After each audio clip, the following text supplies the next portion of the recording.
Assalamualaikum warahmatullahi wabarakatuh. Perkenalkan, nama saya Silvi Indah Permata dengan NIM 2207111449 dari Teknik Lingkungan B Angkatan 22. Di sini saya akan menjawab soal UAS kewarganegaraan. Yang pertama, jelaskan kontribusi atau sumbangan mata kuliah pendidikan kewarganegaraan dalam mengembangkan kepribadian mahasiswa Program Studi Teknik Lingkungan Universitas Riau. Jawab. Mata kuliah pendidikan kewarganegaraan berkontribusi besar dalam upaya pengembangan kepribadian mahasiswa. Kontribusi pendidikan kewarganegaraan tersebut diperlihatkan melalui penyampaian berbagai nilai dan pemahaman tentang kewarganegaraan kepada mahasiswa. Selain itu, memberikan pemahaman dan penghayatan atas jiwa dan nilai-nilai dasar Pancasila kepada mahasiswa sebagai warga negara Republik Indonesia, serta membimbing untuk dapat menerapkannya dalam kehidupan bermasyarakat, berbangsa, dan bernegara, serta membentuk sikap mental mahasiswa yang mampu mengapresiasi nilai-nilai ketuhanan, kemanusiaan, kecintaan pada tanah air, dan kesatuan bangsa. Yang kedua, apakah target saudara pasca mendapatkan materi pendidikan kewarganegaraan di perguruan tinggi hubungkan dengan komitmen upaya pemberantasan korupsi? Jawab. Setelah saya mendapatkan materi pendidikan, saya lebih sadar dengan apa yang terjadi di lingkungan sekitar. Pendidikan kewarganegaraan diberikan kepada mahasiswa sebagai generasi muda penerus bangsa untuk memberikan bekal nilai-nilai kebangsaan dan pemahaman komprehensif mengenai wawasan Nusantara serta hak dan kewajiban sebagai warga negara. Sesuai dengan sila keempat bahwa harus ada pemimpin yang bertanggung jawab, tetapi banyak kita lihat bahwa zaman sekarang banyak para pejabat negara yang melakukan korupsi.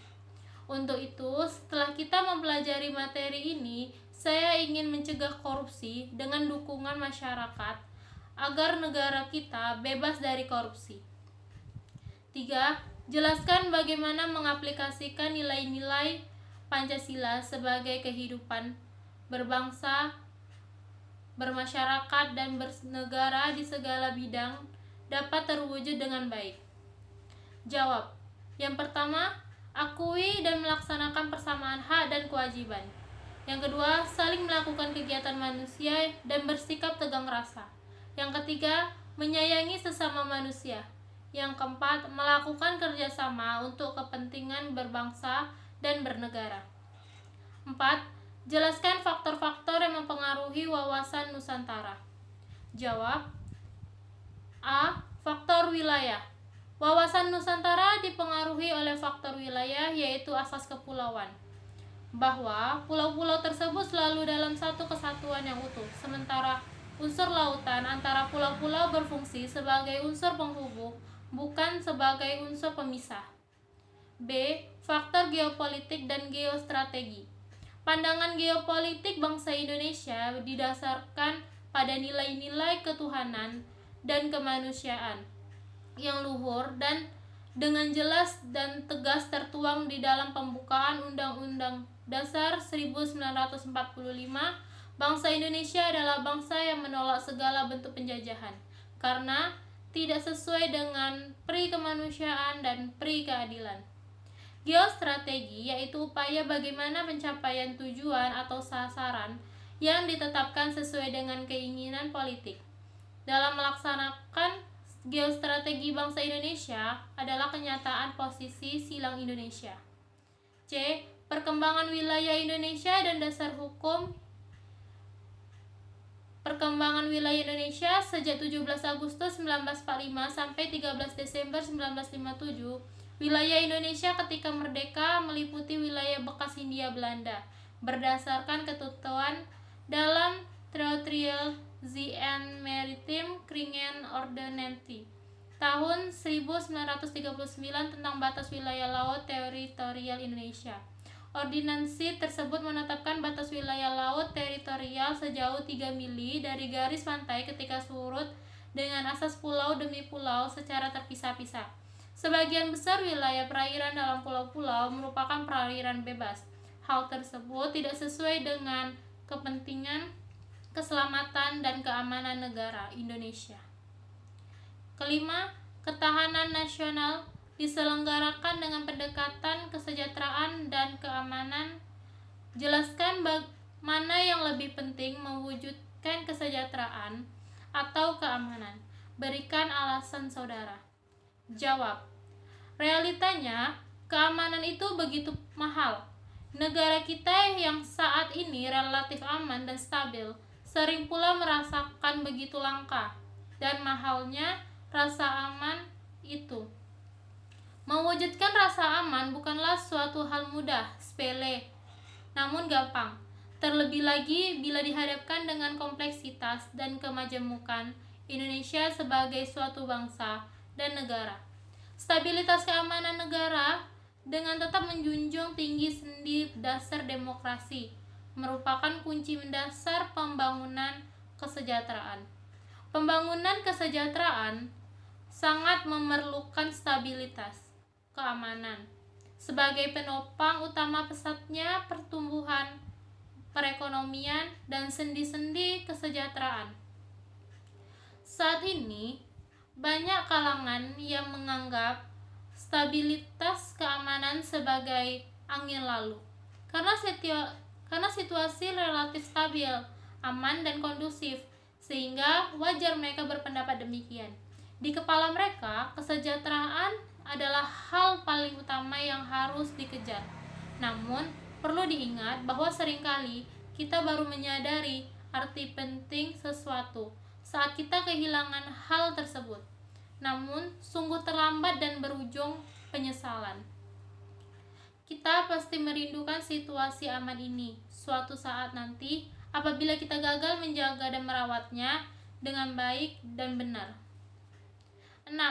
Bagaimana analisis saudara tentang pemilihan kepala daerah melalui pilkada langsung dalam kaitan dengan otonomi daerah? Jawab. Memang seharusnya pilkada dilaksanakan secara langsung oleh rakyat, bukan secara tidak langsung oleh pemerintah. Dalam kaitannya demokrasi lokal, proses pemilihan secara langsung memang seharusnya berjalan secara demokrasi oleh masyarakat setempat, karena masyarakat yang mengerti tentang kebutuhan dan keperluan daerahnya masing-masing untuk mengembangkan daerahnya sendiri. 7. NKRI adalah negara yang terdiri dari ribuan pulau. Dengan demikian, sering dikatakan kepulauan Nusantara. Pertanyaannya, upaya-upaya apa yang harus dilaksanakan dalam rangka sosialisasi pengembangan wawasan Nusantara tersebut? Jawab. Upaya yang dilaksanakan untuk memberikan pemahaman tentang wawasan kebangsaan Indonesia terhadap seluruh komponen bangsa. Yang A. Untuk tingkat pendidikan taman kanak-kanak, mengenalkan tentang lagu kebangsaan dan lagu-lagu nasional serta daerah, bahasa Indonesia dan bendera merah putih sebagai bendera negara. B. Tingkat pendidikan sekolah dasar atau SD, mempelajari tentang sejarah Indonesia, mengenal Pancasila sebagai dasar negara dan UUD 1945 sebagai dasar hukum bangsa Indonesia. C. Untuk tingkat pendidikan sekolah menengah pertama atau SMP setingkat, melanjutkan pendidikan dasar yang sudah diterima di tingkat SD, dan upaya bangsa Indonesia untuk mempertahankan keutuhan NKRI dari segala macam bentuk rorongan, pemberontakan dan pengkhianatan yang dilakukan oleh sebagian pengkhianat bangsa maupun kemungkinan adanya ancaman yang datang dari luar. D. Untuk tingkat pendidikan sekolah menengah atas atau SMA setingkat, melanjutkan pendidikan menengah pertama yang sudah diterima di tingkat SMP secara aplikatif agar lebih menghayati arti penting bela negara dan rasa cinta tanah air dalam rangka mempertahankan keutuhan dan rasa persatuan kesatuan bangsa Indonesia melalui cara pandang yang sama dalam wadah NKRI. Sehingga sebagai anak bangsa akan tertanam jiwa bela negara dalam kerangka mempertahankan negara. 8. Apa yang saudara ketahui tentang sifat dan hakikat ketahanan nasional? Berikan penjelasan saudara. Jawab. Hakikat ketahanan nasional Indonesia adalah keuletan dan ketangguhan bangsa yang mengandung kemampuan mengembangkan kekuatan nasional untuk dapat menjamin kelangsungan hidup bangsa dan negara dalam mencapai tujuan nasional. Ketahanan nasional meliputi ketuhanan ideologi, politik, ekonomi, sosial dan budaya serta pertahanan dan keamanan. Itulah yang dapat saya sampaikan dan dapat saya jawab. Lebih dan kurang saya mohon maaf. Dengan kesalahan atau lebih dan kurang saya mohon maaf. Wabillahi taufiq wal hidayah. Wassalamualaikum warahmatullahi wabarakatuh.